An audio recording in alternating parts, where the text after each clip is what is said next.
ప్రేమైనటువంటి క్రైస్తవ సహోదరి సహోదరులారా, తల్లి శ్రీసభ ఈరోజు పరిశుద్ధ కన్యమరియ యొక్క సమర్పణను కొనియాడుతూ ఉన్నది. ఈరోజు సువిశేషాన్ని మనం గమనించినట్లయితే యేసుక్రీస్తు ప్రభు ఈ విధంగా చెబుతూ ఉన్నారు. ఆయన యొక్క మాటలు సత్యమైనటువంటి నిజమైనటువంటి బంధాన్ని తెలియజేస్తూ ఉన్నాయి. దేవుని చిత్తాన్ని నెరవేర్చువాడే నా సహోదరుడు, నా సహోదరి మరియు నా తల్లి అని. ఈ వాక్యాన్ని మనం గనక ధ్యానించినట్లయితే మరియ తల్లి తనను తాను పూర్తిగా అర్పించుకున్న తర్వాత యేసుక్రీస్తు ప్రభువుతో నిజమైనటువంటి ఆ బంధాన్ని జీవితాంతం నెలకొల్పింది. మరియ తల్లి తన చిన్న వయసులోనే దేవుని పట్ల విశ్వాసమును కనపరిచింది. తనను తాను పూర్తిగా అర్పించుకుంది.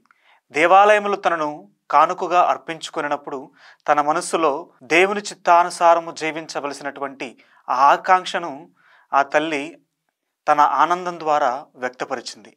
ఇదే సమర్పణ, నిజమైనటువంటి విశ్వాసము. యేసుక్రీస్తు ప్రభువారు చెప్పినట్లుగా దేవుని చిత్తమును నెరవేర్చువారే నా తల్లి అని. ఈ యొక్క వాక్యం మరియ తల్లి పూర్తిగా తన జీవితంలో నెరవేర్చింది. ప్రతి సమయంలో యేసుక్రీస్తు ప్రభువును అంగీకరించింది. కానాపల్లి విందులో మరియు సిలువ చెంతన కలువరి వరకు యేసుతో ప్రయాణించింది. యేసుక్రీస్తు ప్రభువారి ఉత్థానం తరువాత ఆమె అపోస్తలులతో ఉండి వారికి ధైర్యాన్ని చెప్పింది. మరియమాత సమర్పణ ద్వారా మనం తెలుసుకోవలసినటువంటి ముఖ్యమైన విషయం ఏమిటంటే, మనం దేవునికి సంపూర్తిగా అర్పించినప్పుడు మనందరము కూడా ప్రభువుతో ఐక్యమై జీవిస్తాము అని. ఈ వాక్యము మరియ తల్లి జీవితంలో పరిపూర్తిగా నెరవేరింది.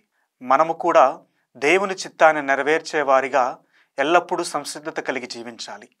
ఈరోజు వాక్యాన్ని మనకొక ముఖ్యమైనటువంటి అంశాన్ని బోధిస్తూ ఉన్నది. మన హృదయములను దేవునికి ఆలయముగా మరల్చాలి.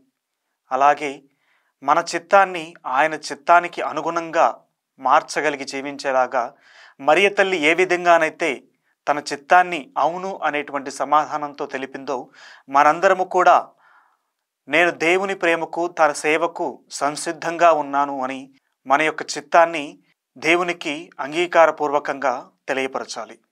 కాబట్టి మనందరము కూడా దేవుని యొక్క చిత్తాన్ని నెరవేర్చేలాగా మనలందరినీ కూడా ఆశీర్వదించి తీర్చిదిద్దమని అడిగి వేడుకుందాం.